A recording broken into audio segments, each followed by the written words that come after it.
2025 દ્વિતીય પરીક્ષા માટે વિકાસ પરીક્ષાલક્ષી અસાઇનમેન્ટ નવનીતનું આ પ્રકાશન છે ને એમાં આપણે ધોરણ 9માં આપણે દેખવાના છે વિભાગ બીનું પ્રકરણ 7 જેમાં એક દાખલો આપણે પહેલો દાખલો છે 2 માર્કનો છે તો આપણે કહ્યું ચતુષ્કોણ ACBD તો કે ચતુષ્કોણ ACBD માં AC બરાબર AD AC બરાબર શું છે AD AC બરાબર AD અને AB એ ખૂણા A નો દ્વિભાજક છે તો AB છે ને AB તો કે આ ખૂણો A નો શું છે દ્વિભાજક છે દ્વિભાજક એટલે કેટલા ભાગ કરે ખૂણાના બે સરખા કેવા તો કે બે સરખા ભાગ કરે હવે આકૃતિ આપણને આપેલી છે પરીક્ષામાં બરાબર છે સરખી રીતે હવે સાબિત કરો કે આપણે ABC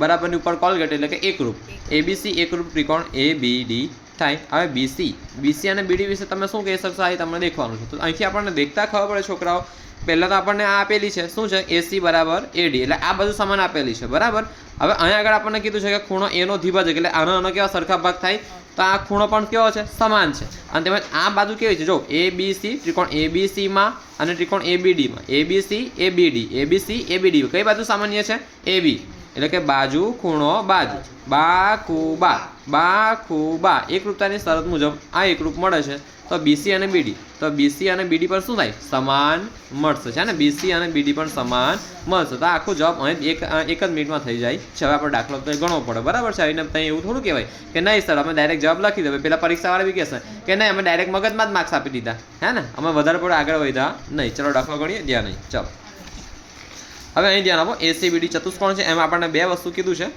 સમાન હવે ધ્યાન આપો અહીં આગળ જો અહીં ચતુષ્કોણ ACBD આપેલ છે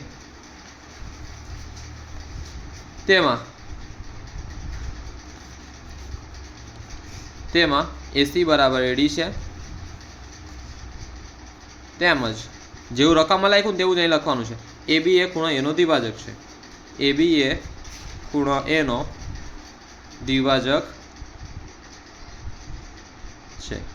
છે ને રકમ જેવી લખ્યું તે જ મેં લખ્યું બીજું કશું લખ્યું નથી હવે ત્રિકોણ ABC અને ત્રિકોણ ABD વિશે વિચારતા બરાબર આમાં દેખો AC અને AD પહેલા સમાન આપેલી છે AC બરાબર AD કેમ તો કે આપેલું છે આપણે ક્યાં તો કે રકમમાં આપેલ છે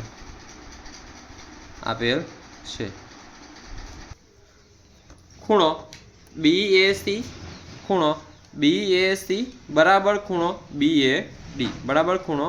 BAD તો લખવાનું ખૂણો AB એ ખૂણો A નો દ્વિભાજક હોવાથી આ રકમ પરથી જ લખું છું ભાઈ અથવા લખી શકો કે આપેલ છે એવું તોય ચાલશે છે ને AB એ ખૂણો એનો દ્વિભાજક છે એટલે તે હવે દેખો AB બરાબર AB કેમ તો કે સામાન્ય બાજુ અથવા સમાન બાજુ લખો કે સામાન્ય બાજુ લખો સરખું જ છે ઓકે હવે ધ્યાન આપો આથી બાજુ ખૂણો બાજુ બાખુબા એકરૂપતાની શરત મુજબ ત્રિકોણ ABC બરાબરની ઉપર કોલગેટ ત્રિકોણ ABD મળે છે માટે આપણને શું કહ્યું BC અને BD નો સંબંધ ચકાસો તો BC તો કે આ BC અને BD આપણને ક્યાં મળે સમાન જ મળે BC બરાબર BD કેમ તો કે CPCT મુજબ જો તમારે CPCT મુજબ એવું યાદ ના આવતું હોય ને તો મોટું લખી શકાય કે એકરૂપ ત્રિકોણના અનુરૂપ અંગો સમાન હોય છે CPCT મુજબ તમે ના લખો કોરસ્પોન્ડિંગ પાર્ટ્સ ઓફ કોન્ગ્રુએન્ટ ટ્રાયેંગલ્સ આવું ના લખો હોય CPCT મુજબ તો તમે આ પણ લખી શકો છો ઓકે તો આ દાખલો આવ્યો કશું નહીં ખાલી ઓળખતા આવડવું જોઈએ ઓકે સમબાજુ ત્રિકોણના બધા જ ખૂણાના માપ શોધો હવે આપણને આ છે ને ઇઝી છે એકદમ કશું અઘરું છે નથી કેમનું કરવાનું તો કે ધ્યાન અહીં આપણે પહેલાં એક ત્રિકોણ દોરીશું સરસ રીતે અને સમબાજુ ત્રિકોણ હોય તેવો દોરીશું સમબાજુ એટલે તેની ત્રણે ત્રણ બાજુ કેવી હશે સરખી હશે તો આપણે નામ આપે ત્રિકોણનું ABC. અહીં ત્રિકોણ ઉત્તરાયણનો માહોલ ચાલે એટલે પીપળો તો વાગવાના છે, બરાબર. હવે આપણે દેખીએ અહીં ત્રિકોણ ABCમાં AB બરાબર BC બરાબર AC છે. AB બરાબર BC બરાબર AC છે. AB બરાબર BC બરાબર AC છે. તેમજ આપણે જાણીએ, આ તો લખવું જ પડશે હા ભાઈ, જાણીએ છીએ કે સમાન બાજુની સામેના ખૂણા કેવા થાય? સમાન થાય. આથી જો આથી AB બરાબર AC હોવાથી AB બરાબર AC હોવાથી ખૂણો B બરાબર શું થાય? ખૂણો C. જો AB ની સામેનો કયો ખૂણો છે? ખૂણો C. AC ને હવે આપણે AC ની સામેનો કયો ખૂણો છે? B. તો ખૂણો B બરાબર C લખો, ખૂણો C બરાબર B લખો, સરખું જ થાય. ખૂણો B બરાબર શું થાય? C થાય. ખૂણો C થાય. તેમજ BC બરાબર AC હોવાથી BC બરાબર શું હોવાથી? BC બરાબર AC હોવાથી આ પણ શું થાય? સમાન થાય ને. તેમજ BC બરાબર AC લખો અથવા BC બરાબર AB લખો, સરખું જ થશે. આની સામેનો ખૂણો કરવાનો છે. ખૂણો A બરાબર શું થશે? ખૂણો જો BC બરાબર BC ની સામે કયો ખૂણો છે? ખૂણો A. હવે AC ની સામે કયો ખૂણો છે? ખૂણો B થાય. અને આપણું પરિણામ 1 અને આપણું પરિણામ 2. તો કે પરિણામ 1, 2 પરથી ખૂણો A બરાબર ખૂણો B બરાબર ખૂણો C થાય. જો આપણે સાબિતી તો આપી જ દીધી છે, બરાબર ને. પણ આપણે શું શોધવાનું છે? માપ શોધવાનું છે. માપ જો સાબિતી આપે ખૂણો A ખૂણો B શું થાય? અને ખૂણો C સરખા જ થાય, બરાબર. હવે ધારો કે ખૂણો A બરાબર કેટલા છે? X છે, હે ને. ખૂણો A આપણે કેટલો? સોરી, X અંશ નહીં બકા, હા X અંશ જ કરવું પડશે, ધ્યાન નહીં.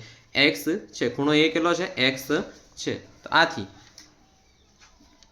ખૂણો A ને B અને C કેવા છે? સરખા છે. તો એ પણ X થશે. ચાલો, આપણે જાણીએ છીએ કે ત્રિકોણના ત્રણેય ખૂણાઓનો માપનો સરવાળો કેટલો થાય? 180 અંશ થાય. આથી જો ખૂણો A વત્તા ખૂણો B વત્તા ખૂણો C બરાબર કેટલું થાય? 180. માટે ખૂણો A કેટલું છે? X. તો કે ખૂણો A કેટલું છે? X. કેટલું છે? X. તો કે X અંશ વત્તા X અંશ વત્તા X અંશ બરાબર કેટલા છે? 180. એક કેરી વત્તા બીજી કેરી વત્તા ત્રીજી કેરી, કેટલી કેરી થાય?